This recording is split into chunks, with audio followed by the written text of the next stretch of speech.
A Pocket Guide to the Empire and its Environs, 1st edition. Welcome, citizen. Scions of Emperors, King of Earth and Sky, Lord of the Shining Hosts, Protector of Oathman, Freeman and Yeoman, Guarantor of Right and Justice, Broad Blessing of Thrones and Powers, Cynosure of Celestial Glory, the Most High, Tiber Septim, the 8 Invocations and 16 Acceptable Blasphemies.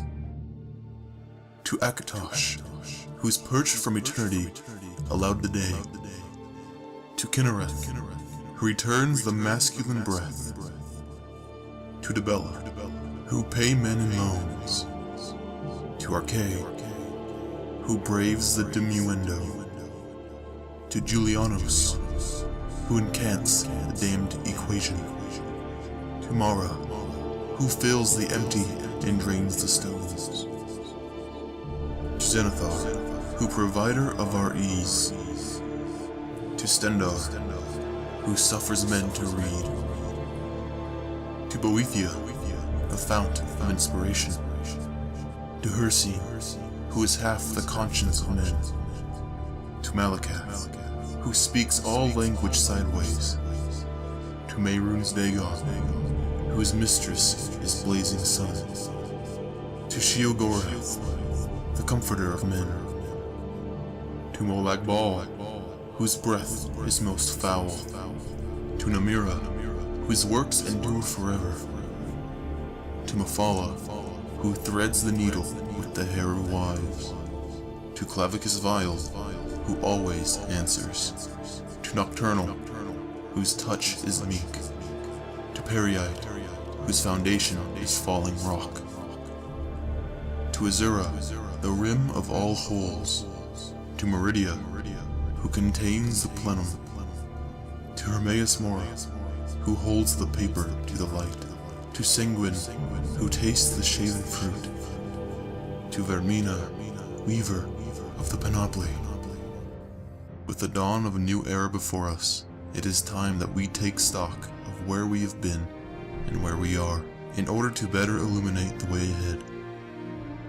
Written in celebration of the Battle of Hunding Bay, which marked the return of all human kingdoms to the unchallenged rule of the Cyrodiilic Empire, this pamphlet seeks to briefly describe the present provinces of the Empire and the surrounding regions, their history, people, and current condition. We strove to balance timelines with accuracy and completeness. If we have erred in our zeal to place this valuable guide in the hands of interested citizens everywhere, we beg the kind reader's indulgence. The Empire stretches across Tamriel, the largest known continent of the world. To the north of Tamriel is Atmora, from whence the men of the world came. To the west is Yokuda, the lost native land of the Ready Arts. To the east is Akavir, whose armies invaded Tamriel in the previous era. To the south, all is mystery, and the whisper of a lost elven homeland. Tamriel itself is generally divided into 8 major regions: Skyrim, Cyrodiil, High Rock, the Aldmeri Dominion of the Somerset Isles and Valenwood, Hammerfell, Morrowind, and the Elsweyr Confederacy. Some of these, such as Morrowind or Skyrim, have historically been unified into kingdoms. Others, such as High Rock or Elsweyr, are looser groupings of many kingdoms, chiefdoms, village confederations, and so forth, united under a dominant race or culture. At its zenith, the Second Empire formally organized these disparate groups into the imperial provinces, which were administered by provincial governors, either dispatched directly from Cyrodiil or appointed from the native populations. Morrowind is a notable exception, having never been conquered by the original Cyrodiilic Empire and thus escaping investment as an imperial province. With the fall of the Cyrodiilic Empire, control reverted to the individual rulers of each province, resulting in centuries of chaos, as many of the provinces devolved into independent kingdoms and petty statelets. Now, happily, all of the human kingdoms have been recovered by the Third Empire of Tiber Septim, and once again, they all bear the proud title of imperial provinces. The Aldmeri Dominion, the Elsweyr Confederacy, and Morrowind have yet to join the Empire, but are described in this book for the edification of the scholar. The fascination of the common citizen, and the preparation of the soldier.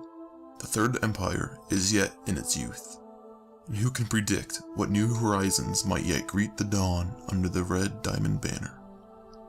Some regions escape provincial classification due to the primitive civilization of their beastfolk inhabitants. Collectively, these beastfolk states are known as the Wild Regions, which may or may not be of interest to the Empire. They are included only for the most intrepid of travelers, and to throw the achievements of civilization into more brilliant relief by contrast with these benighted corners of Tamriel. Now, citizen, we entreat you to review our modest survey of the Empire's dominions.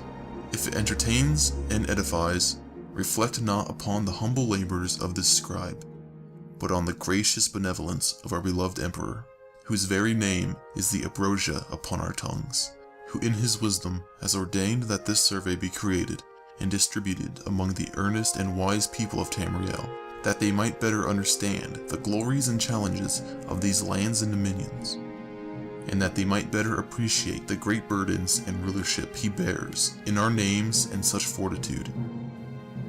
As a side note on elven designations, the elves as a whole are sometimes referred to as the Eldmeri, or the Elder Races. Their individual pedigrees are likewise referred to by both their human and Eldmeri names. Thus, High Elves are the Elfmer, Dark Elves the Dunmer, Wood Elves the Bosmer, etc.